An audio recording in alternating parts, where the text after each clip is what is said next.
All right, there we go. What's good, Boxing World? This is Zeb, your host of On the Ropes. Today, I got a very, very special guest, Ariele Davis. We're going to get into her Olympic dreams. But before we really get into that, we're going to take it all the way back for the people. Right now, I'm just letting people get notified, get the notifications. You know, that take a minute for everybody to get notified that we're going live. So just take your time, rest up a little bit before we jump right into it. Sure, for sure. Where you at right now? I'm sitting outside my apartment. Down in New Orleans. Yeah, so I Okay. see battery. Look like it's real nice out there today. I shouldn't have put my station out there, but yeah, it's cool. It's chill. Nah. Yeah. It's chill. All right, we're gonna jump right into it. You're originally from Alexandria, Louisiana. Yes, I am. Talk about life growing up there for people who have never been there. Well, hopefully, I got some people tuning in from my hometown, Alexandria, Louisiana. Definitely a small place on the map. I was definitely from the south, deep in it. Well, it's actually in the middle of Louisiana, but if you go there, you're gonna feel the south. People sitting outside on their porch, people driving by waving, don't even know they're gonna wave. Uh, so small city, not much to do there. So I started out playing basketball when I was 5, and then I knew that basketball was pretty much going to be my key to get out of that city. Um, Life there wasn't like just horrible. My mother, gave me a great upbringing. Um, but there's nothing to do there or to just be successful. Your mind is broadened whenever you leave there because it's so small. But life in Alexandria was like very slow because it's a country, a lot of farms and land, and that's pretty much it. So I just played basketball coming up, and I got my scholarship to UNO, and that's how I made my way to New Orleans. Now, what were your dreams growing up? What did you want to do with your life? Oh, I thought I was going to be in the WNBA. Oh, Yeah, that was my dream. Like that was my dream. I was in love with Lisa Leslie, Cheryl Hoops. All the women that had paved the way in basketball. I played AAU. I got on the AAU team when I was about 14, and I played AAU for about 3 years. That got me more exposure. And I had to drive from Alexandria to Baton Rouge, which was about 2 hours every weekend just for practice. So that I could get exposure to get a scholarship, because that was the closest AAU team. So yeah, I thought I was gonna be in WNBA or either playing overseas. Oh wow! So you say you actually got a scholarship to college Yeah, for basketball. full ride, full ride. Talk about your experience as a freshman. Well, ooh, as a freshman in the city, as a freshman in the city of New Orleans, I it was good. I was exposed. I had a lot of fun. I probably had more fun than I should have, but it was like life changing for me because I had never been. I like city of New Orleans is people who are from here. It's not that big to them, but it was huge to me. So my whole mind was just shifted. Um, so I enjoyed myself. I definitely enjoyed myself in life as a freshman in college. With that being said, just speaking on the college experiences, what Right. were some of the things that you partook in as far as, like you said, you had the basketball scholarship during the time, but also being a part Hold of on. camp. I'm sorry. Can you hear me? Is it getting kind of? No, I can hear you. Still hear me? I'm sorry about that. They doing. But some of the things that I would say, Because like, you have the Greek life and things of that nature. what you say? You have the Greek life and things of that nature where you are a Right, part. right, right, right, right, right, right. Um, yeah, that was there, and so UNO actually took a hit from Katrina, right? So when I got there in 2013, it was in this rebuilding process. Still, like the athletic programs after Katrina, the football program was gone. They didn't even bring back a football program. So football brings a lot of traffic to the school, and basketball became the biggest thing that they had. So we were pretty much the women's and the men's basketball team was pretty much the biggest thing that the school had. So when you talk about Greek life, and it was still rebuilding it, so it was still in the rebuilding stages. So the Greek life really wasn't that prominent whenever I was in school. my freshman year. It got better closer to my senior year. So we would go to like nearby schools like Tulane and Dillard, Delgado, places like that, you know, to enjoy the Greek life, because our Greek life wasn't that prominent when I was there. You know, speaking of New Orleans and what you were saying as far as post Katrina, did the locals there ever talk about that as far as the rebuilding of the city? Because during that time, right after Katrina, you know, there was a big displacement of our people Yes. that was scattered all out to different regions Yes. of the United States during that time, and a lot of them never returned back. No, I can remember in school, because I was still in Alexandria at the time, because Katrina happened in 5. So I was still in Alexandria at the time. I remember being in middle school and high school. I remember kids coming from New Orleans to Alexandria because of Katrina, and meeting them, and you know, hearing their story of how their family had to come down here and how they honestly never went back. It just never happened. You know, so when I went to school in 2013, the city still, you could like, the city still was hit from it like years after, you know, and it was still like community still trying to come together, you know, like try to do something, you know, rebuild. I remember we had to do a lot of community service as athletes in college, where we went and we helped rebuild or plant different do different gardening, planting and stuff like that in different places, different communities. So it's still to this day still in the rebuilding process, you know, and I think it's getting better. I think it's getting better. I'm personally going to use my platform to help this city, which has, you know, groomed me into what I today, do different things as well. And I could talk about the community that my boxing gym is in. I go to UpperCutzBoxingGym, and that's on the West Bank in Gretna, Louisiana, Harvey. And I have a big goal in mind to help that community as well. Like, just, you know, make different opportunities for the kids and the families that live in that community. So, Now that you brought up boxing, how did you get started with the sport of boxing? okay, it's pretty dope. So like I said, I've been playing ball since I was 5. Everybody sees me as a basketball player. I got the walk. Everybody, you know, oh, she hoop. You could tell. So when I came to UNO 2013, I was a top prospect in my city in Alexandria.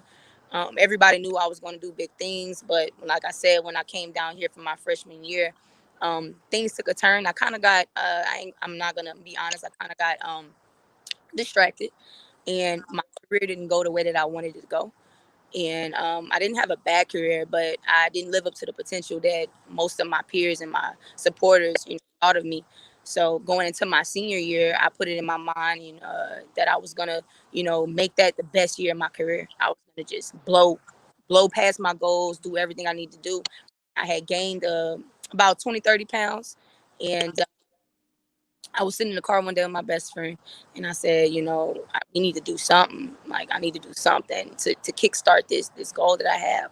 And we just walked inside of a boxing gym, and I started cross training for boxing, going into my senior year, the year of 2016. Boxing helped me lose about 40 pounds, and I caught on to it like natural. I remember sitting in the boxing gym, and the guy, one of the coaches, came up to me, and he was like, "Man, you were born to box. You weren't born to hoop." That's how good I was immediately, like immediately. And I remember waking up for 6 a.m. for basketball practice, strength and conditioning, you know, and then going to class and going to basketball practice. Everybody who's been an athlete in college know that the workouts is ridiculous. Then after class, go to back to basketball practice. I got to do homework. Then I'll ride my bike all the way to the boxing gym in OBC, where I started out at. And I'll train with my boxing coach for 2 hours, ride my bike back, and do it all over again. And I did that the whole summer, and I lost 40 pounds. And after that, I was like, man, I didn't fell in love with it. It was like love at first sight. And then after I graduated, I had my first fight in 2017, and it's been up since there. What did you study in college? I was a marketing major, business. Now, did you ever think in your wildest dreams that you'll be involved with the sport of boxing the way you are? No, I've never had a fight a day in my life outside of boxing. That's the crazy thing. That's the crazy thing. It's more of an art form for me, and it's more of something that I feel like was placed in my life for a reason, and literally to like take this. God placed me in boxing for a reason, and I wasn't naturally good at it for no reason.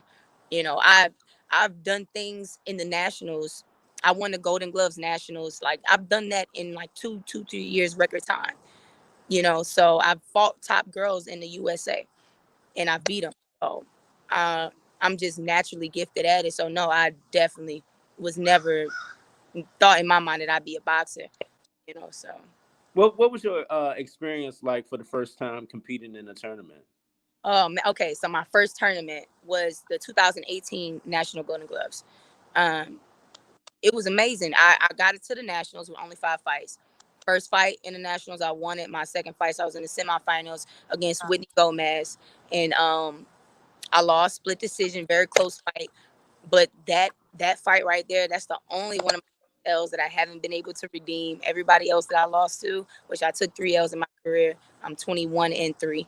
I've gotten my W back.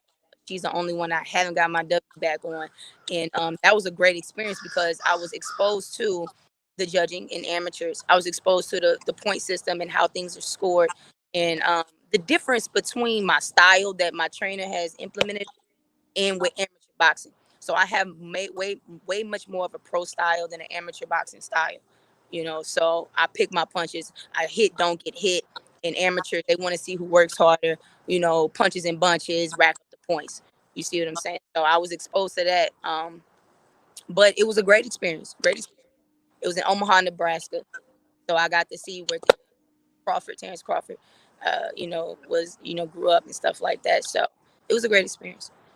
Now, once you got started with the sport of boxing, who were some of the people that inspired you? You got inspiration from with your style. With my style, definitely Roy Jones. Top Roy is my top influential. Roy Jones, great.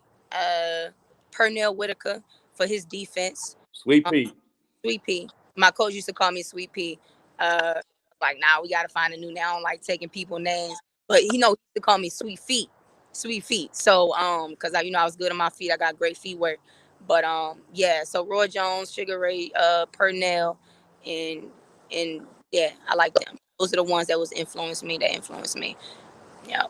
That's interesting. What you were saying about the basketball. Did that what you learned in basketball incorporate what you learned over into the boxing?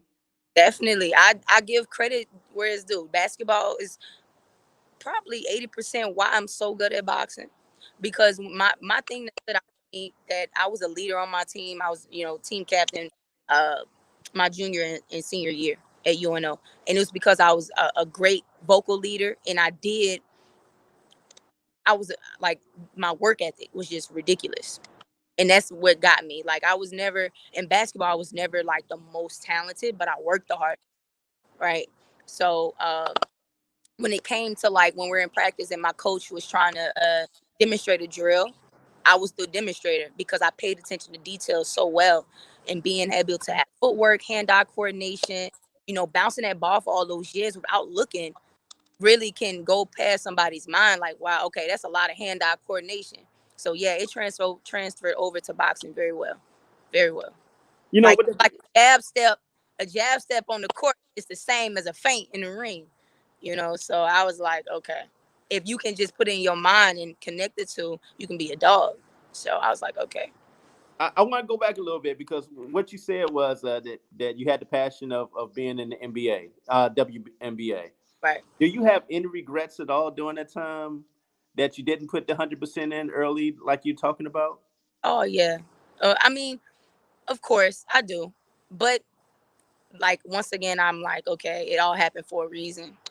So I always think positive. I don't ever sit on a negative or anything, like, so I guess I wouldn't have any regrets, but I can see, that if I would have maximized, I could have been in a better position. So I take that lesson and I implement it in my life. So It's crazy. It's like you almost got put on a certain path for a reason. yeah, definitely. And with that being said, what did your family think about you getting into the sport of boxing? Okay, so my mother, she probably is on here. My mother hated it at first, of course, because she didn't want her baby girl getting hit in the face. But then when she saw how good I was, and I said, my style, I'm gonna get hit, but my style doesn't permit me to get hit. I don't take a punch to give a punch. That's not who I am. That's not who I'm gonna be in this sport. I don't believe in it. Andre Ward just posted something another day. His coach, that's not, that's not what coaches who care about their fighter, implements in their fighter to take a punch to get a punch. That's honestly that's ridiculous to me. So when she seen what kind of style I had and how I can easily hit somebody and not get hit, um, she fell into it to love me and through it and seeing how good I was, and she started to support me. But other than that, it was just my mother who had an issue with it at first. But everybody else loved it and was going to support me. So I have a great support system in my family. Now, how's the relationship with your coach, and how did that all come about? Okay, so I started out with this guy that was at NOBC. I trained with him for about 6 months. He was a great coach, got me the fundamentals, but honestly, my coach, he got me after about 6 months. So I was still a newbie. I hadn't had no fights, nothing. And his name is Valreese Cooper. His story is like 10 times greater than mine. He was in the penitentiary for 35 years. Angola. So I don't know if you know about Angola. That's the Yeah. most, yeah. So he was in Angola for 35 years. He trained multiple champions in DCI, came out and started training Roy Jones Jr. and was going across the world with him because how he got connected with Roy. Roy seen one of his fighters fight in prison that fought in prison out and he got out. His name was Babyface, Eric Walker. If I don't know if you know about him, but he's from Baton Rouge. He's a well-known fighter. Um, Roy seen him fight, and Roy was like, "Well, that guy looks like me, his style," and that point led it to be like, "Okay, well, who's his trainer?" And that's when he met my coach, and my coach got out of prison after 35 years and started training one of the most prominent fighters on the face of the planet. And after 6 months of my training, I got connected with him. He seen me and my best friend. She no longer trains, but it was me, and he seen both of us and he started implementing both of us, and he had never had a female fighter before. He said he prayed for a female fighter in prison to train and do what he's done with males, so when he met me, he was like, well, this is the female right here. So yeah, that's how I got connected with him. Just speaking on that, just with the whole boxing scene, how's the whole boxing scene as far as getting the top level competition down in your area? Say that one more time, I didn't hear you, sorry. How's the boxing scene in your area as far as getting good work? Okay. Well, New Orleans boxing scene is actually growing. When I started out, it wasn't that big. It was pretty as far as amateurs.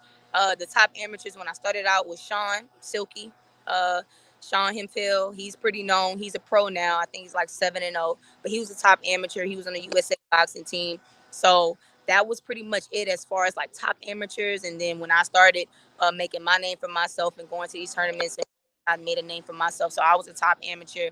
As far as work, there's pretty good work, but there's like no top amateurs that I can refer to. And then of course you know about Regis.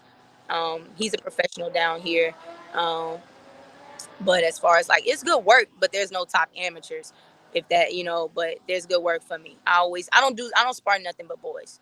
So there's no top female work for sure. Um, yeah, so I don't get any female work or anything. I spar all guys. Now I got to give a quick shout out to my man Bill Haney because he actually put me on to you. Right, right. Shout out to him. Thank you, Bill. For real, for real. I'm in love with his son. His son is a dog. His son is a dog. For real. How far you think he can go? Who, Devin? All Yeah. the way to the top. Literally, all the way to the top. He can beat anybody in my eyes. Now He's have you had now, his now eye. have you had a chance to spar with Devin? Who have I sparred with, Devin? Yeah. That's a dream of mine. That's why I'm trying to get out to Vegas. Shoot. Yeah, I love to spar Devin. Now I want to talk about it because you were part of Team McCaskill's camp. What was that experience like, and how did she reach out to you? Man, so that's the funny thing. Okay, so I go to shout out to Marty Hill. He's the director of the female Atlanta All Female Classic. I went there 2 years in a row, and when I went there in 2019, Jessica was there as the speaker, You know, they brought her out as a speaker, and then they brought some fighters down to fight in the tournament, of course. And when I fought there, Marty was just astonished by my performance. That was probably one of my best performances when I fought there in 2018 at the Atlanta All Female Classic. And then I came back in 2020. I fought this year at the beginning of this year, and that was my last fight before the pandemic hit. And I got connected with Rick Ramos and Jessica McCaskill, and they were able to see my style. And of course, she was getting ready to fight Cecilia Brakas. I'm a boxer, so I use the ring. You know, hit don't get hit. Um, and I had a perfect style for what they were going up against Cecilia, and that's how I got reached out. Marty connected me with the two, and they were at the same fight. So that's how I met them. It was that easy. It's crazy. I was watching the No Days Off. Yeah, Actually posted the clip with you in it, and you yeah, said that was going to happen.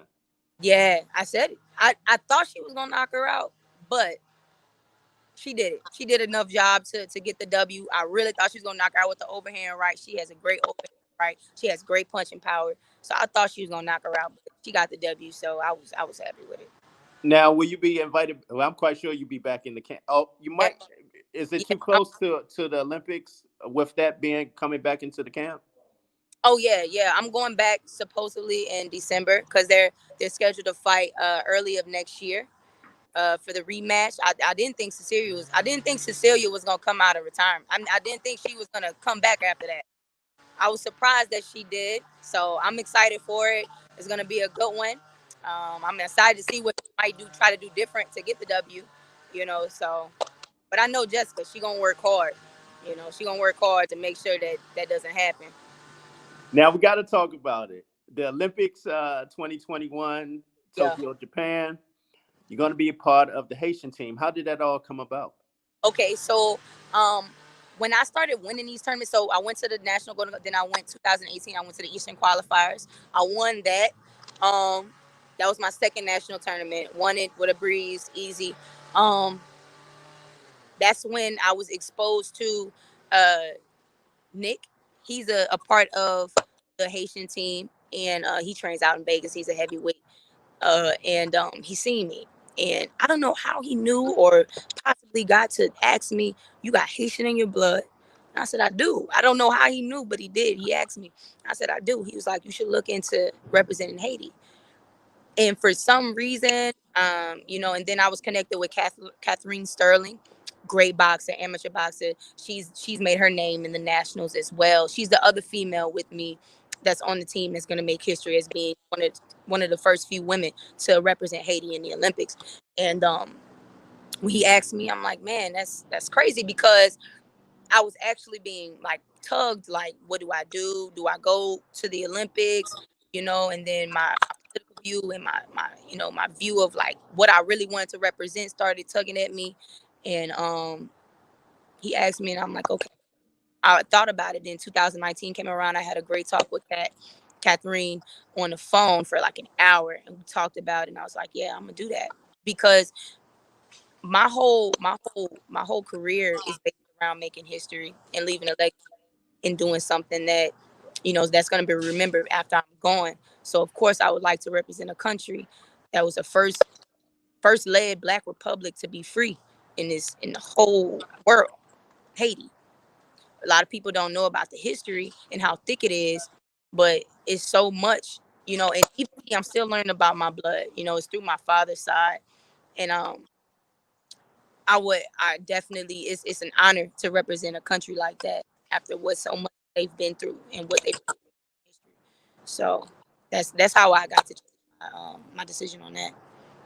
Speaking of Haiti, with the rich history, like you said, the first, slave rebellion that to become African republic Right, down there in the diaspora of the Caribbean.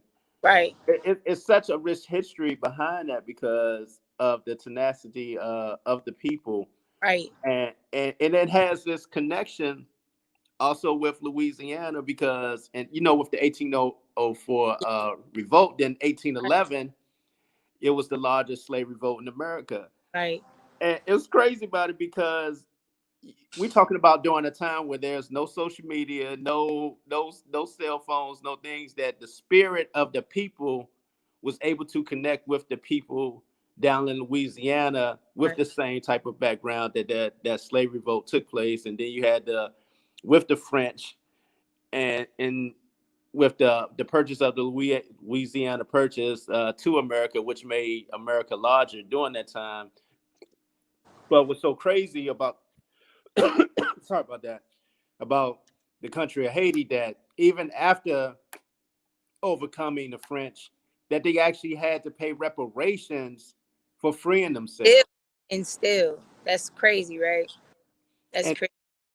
and to this day, have you had a chance to go to Haiti? No, I haven't, but I'm planning to go very soon.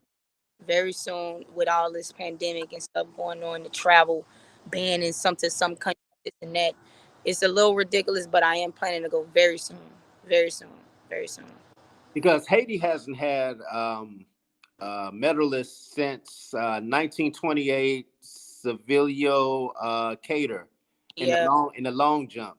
I know, right? So And then how huge would that be for I someone that like you to bring back a medal? right, right. That's exactly what I was thinking when I made my decision. It was perfect.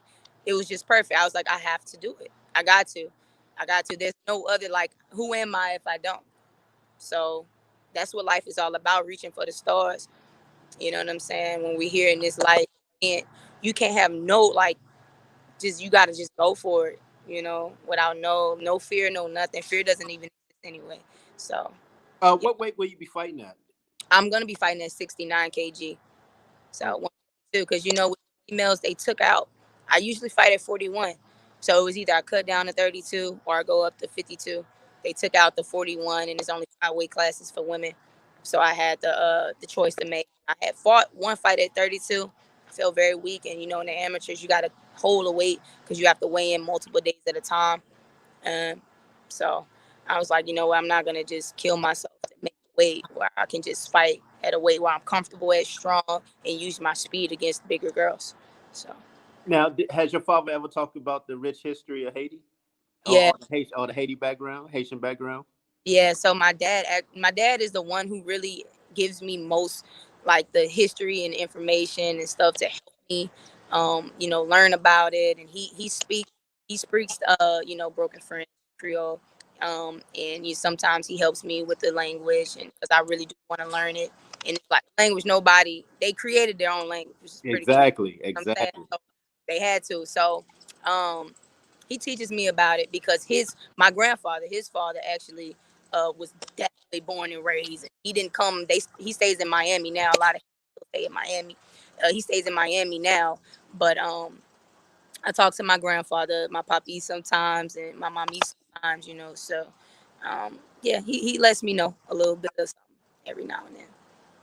It was so crazy because during that time, a lot of people don't know, with the Tainos, they were wiped out when Columbus had came, and then Yeah, they started bringing over the slaves over from Africa during that time, right, and, and what you saw was a tenacity of a people from the area which they had brought them from, which was Angola, who had had a lot of war experience, so they knew how to overcome the oppressors during that time. It's such a rich history that you never really hear about in schools. And during that time, it was the French, the Spanish, and the English all trying to get this country because of the resources. the First, it was resource. with the gold, and then from gold, it went into sugar being the new gold, Right, and they were the export of so much sugar over into Europe. That was number one, with coffee being number two. It's just such a rich history of Haiti that a lot of people only see it as being a poor country, but they right, don't understand the embargoes that countries like the US and France put on Haiti right. to keep them oppressed, because they didn't want any other slave revolts to take place in the Caribbeans during that time.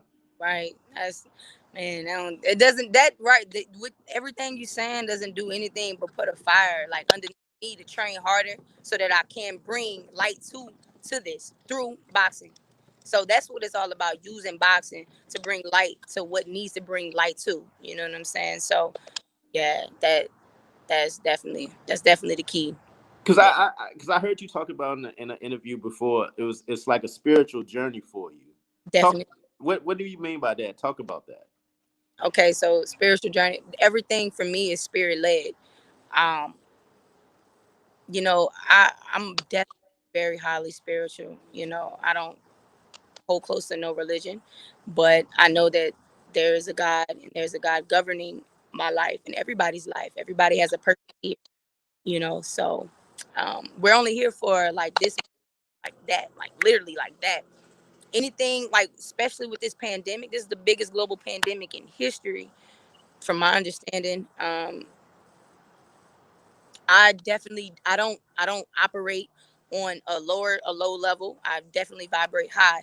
So whenever my gut and my spirit tells me to do something, I do it. So if my gut tells me to go represent Haiti because you have Haitian blood in you, but you grew up not knowing what you were, because I was raised in America by my mother, you know, and you grew up not knowing who you were, what you were, but only because of the oppression, that was put upon your family, right? So whenever I was put in a position to learn about who I truly was, I took advantage of what I could do with that, so, and that's all being because I listen to my spirit, so everything is definitely spiritual for me.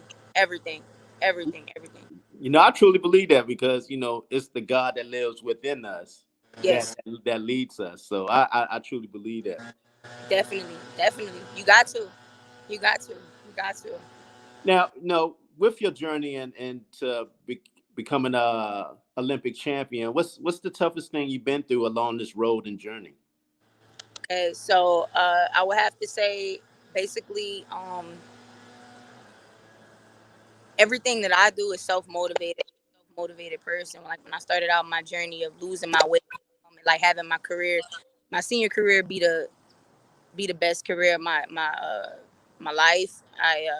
It was all self motivated. Like all the motivation have to come from self. So the toughest thing that I would say that I've experienced on this boxing journey is, in boxing is an individual sport. You have to be self motivated in boxing. You have to get yourself up in the morning at 5 a.m., 4 a.m. to go do road work, and then go back to the boxing gym, and then go back to do some strength training. In between there, you're not getting paid as an amateur. I'm 25 years old, so I take care of myself. So in between there, I have to find out how to work, how to make money. You see what I'm saying? So it's a struggle, and I would definitely say that's probably the toughest thing on this journey as an amateur, not being professional yet. For something bigger than myself, I can go professional now and probably get a good deal just because of my style and who I've been connected to. But I'm choosing not to. I'm choosing to hold out and go for my dreams and my purpose, and that's probably the toughest thing because of the struggle that comes with it. So it's just basically staying self motivated.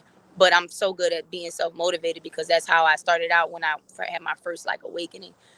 So I'm self motivated, but it's just limiting the distractions, and going day to day and just staying the course and just staying focused. So How hard was the setback when the pandemic hit for you? Because uh, I'm pretty much know you were pretty excited that it was going to be happening that summer. Then everything got pushed back. At that point in time, did you consider maybe I should go pro? I did. I definitely did. Um, it was crazy because I was ready. I had raised all the money I needed to bring my coach with me. Everything was perfect. I was ready. I really was ready. Like I was like, this is it. I had been training for like 3-4 years for this. This is it. I like literally at the beginning of March, I was getting ready. And at the end of March, the qualifier was supposed to happen in Argentina. And then we got the call like 2 weeks before, and it was done. They didn't know when boxing was coming back. I definitely took a hit mentally and spiritually. Definitely took a hit mentally and spiritually. So I took some time out and I went to Atlanta with my best friend, and I went on the land, and I kind of just disconnected. Got some land out there in Atlanta that I go out and I just, set out in nature and spend some time with myself.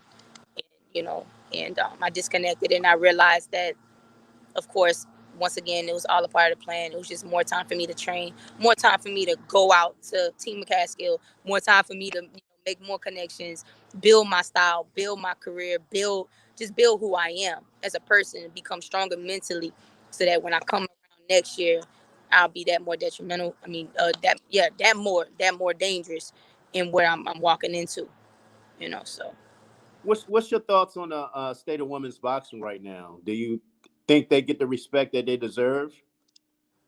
it's I'll say that it's better, but it's still not where it needs to be. Shout out to Clarissa Shields for doing what she's done, paving the way for women. Jessica paving the way for women. These women, Katie Taylor paving the way for women. I like Callie Reese paving the way for women. She just did an interview not so long ago that I watched um, about women's pay, and I'm definitely in agreement with that. She said, if you pay us 3 minutes, which I definitely, but this is nothing new. The highest paid woman is Serena Williams in tennis, right? And but that's because the onlookers that they have in tennis and stuff, like the support. Women need way more, and this is gonna be a journey, man. Women need way more respect, and we do the same thing men do, and we don't get it. The same thing, and we have to work 10 times harder because of what we're against outside of our sport, and with us being branded and having to have this image of sex sells, it's honestly ridiculous, honestly. And the more that that we do, the more that we put this out and expose it, I really have hope that it can be changed. So yeah, I look up to Clarissa for what she's done. She doesn't care. She doesn't see, like, what is it, Eric named her the number 5 pound for pound. He had a pound for pound list, and he put a Clarissa Shields I as, saw that. I saw yeah. that. I was like, that's great. Like, that's it right there. That's what we need. We need men to step up and start taking up for the women in the sport or whatever sport. Men to start voicing it, because that right there will bring more light to the situation at hand. So yeah. Have you had a But chance to ever meet Carissa Shields? nah, not yet. Not yet. But it's gonna be soon. I already know it's gonna be very soon that I meet her. Very soon. I haven't met her yet though. All right, somebody just asked a question. Who you think are the top 5 female boxers right now, pound for pound? And top 5. Okay. I think I got a top 4. Uh Number 1, Clarissa, because of everything that she's done. Two Olympic gold medals, multiple weight division champ. So number 1, Clarissa. Number 2, Jessica Caskill. Number 3, Katie. Number 4,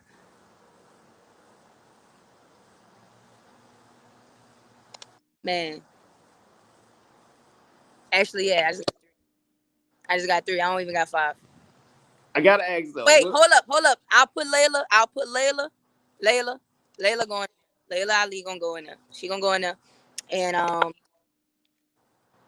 not sure if Ann Wolf was multiple. What about Amanda? Amanda Serrano. Oh, Amanda. Dang, hold up. Thank you. Amanda, hold up. Number 4, Amanda. Then Layla.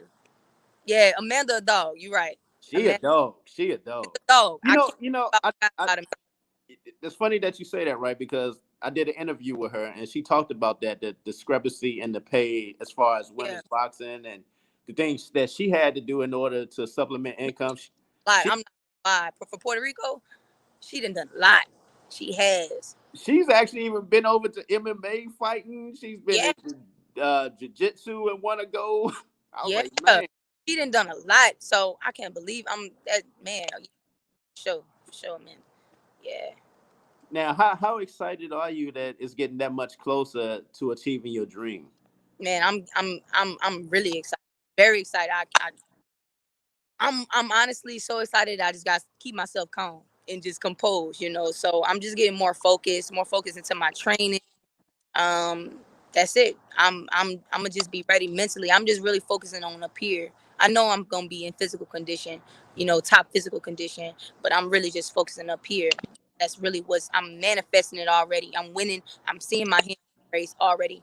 I'm seeing the questions the interview is asking. Wow, you done this for the history of Haiti, this, etc. I'm already seeing it in my head. So that's what I'm really focusing on. What once you get to Haiti, where are some of the places you would like to go? Oh man, I really want to just start at the key, like Port-au-Prince, the capital. So I'm gonna just stay there. I had a friend who invited me out to go with her this month. It was just too short notice. I wanted to go this month for like 4 days to go, you know. But it was just too short notice. But yeah, I'll just stay at the key for first, and then I want to go to some of the the lakes and I love water. Sit by some of the bodies of water, So I'll just keep it simple the first time I go there. It's interesting too that it's so much. Like I said, it's so much history with Yeah, the country of Haiti, yeah, having even the largest port in the Western right, Hemisphere, as right, far as right, with the fort. So right. it's I I Have know you. you ever been? I've never been, Yeah, but I've really read into the history of Haiti and yeah, resilience of our people. right, right, right, And see, right. a lot of people don't understand too. Yeah, I know we all off topic though, No, you good. but just just the resilience of our people and what they had to go through. That like during that time in America, even though you had slavery, the hardest slavery was down in the Caribbean, where you worked from sun up to sundown. It was a book by Dr. Joy Daru, post traumatic slave syndrome, and she talked about that Yeah, how the life span of a slave in the Caribbean was 6 years because of the harsh conditions and how they were treated, and just the right, resilience of our people to overcome to that point to be the first in Haiti with a slave revolt. right. So it's just Yeah, amazing history behind it. that's definitely that knowing that definitely is a big driving force in my training. Knowing that I have that blood that runs through me, that definitely drives me. So yeah. How would you think you'd be treated down in Haiti? You bring back that gold, man. It was a video. I wasn't able to go to the national the tournament, the qualifying tournament, get on the Haitian team because it was too late for me. But I seen the team, the Haitian team. And actually, there's two guys on the Haitian team right now. They just went pro. But whenever you're outside the U.S., you can go pro and have like less than 5 fights and still go fight for your country in the Olympics. There's two guys on the Haitian team right now. It's Blast, and he goes by the name of Blast. They're out in Florida. Great fighters, Blast and Diesel. And I seen a video that they put were in Haiti, and the kids they were in the hotel, and the kids were just like looking up at them, like because they looked at them like they were celebrities, and but they were only amateur fighters, but the kids was looking at them like they were celebrities. They were dropping mangoes to the kids. So I'm like, if they do that over some mangoes, but the poverty is ridiculous. It's a lot of kids out there hungry. So I feel like what I plan to do, I win the gold medal, and what I plan to raise and help and bring back and do something for the country, it'll definitely be like, Yeah, and they but that's because of the different embargoes that they have on Haiti as compared to their neighbors over in the DR. right, They right. get more resources, so it's crazy how they do the things that they do. I know, I know, definitely, definitely. So as we wrap things up, man, what would you like for people to know about Ariele Davis? Uh, just know, just know that being where I come from, small country. I mean, yeah, small country, small city. Uh, you gotta just dream big, man. You gotta dream big, go for the stars. And it definitely in the time that we live in with social media, don't get distracted with other people's lives. I say focus on you, focus on bringing truth to light and leaving something here that's bigger than you because that's really what it's about. So leave a legacy. Unlearn to relearn, especially my people need to unlearn to relearn and relearn the truth about us. Take our power back, you know. So that's what I plan to do through my platform of boxing because I'm much more than a boxer. I have way bigger dreams than just boxing.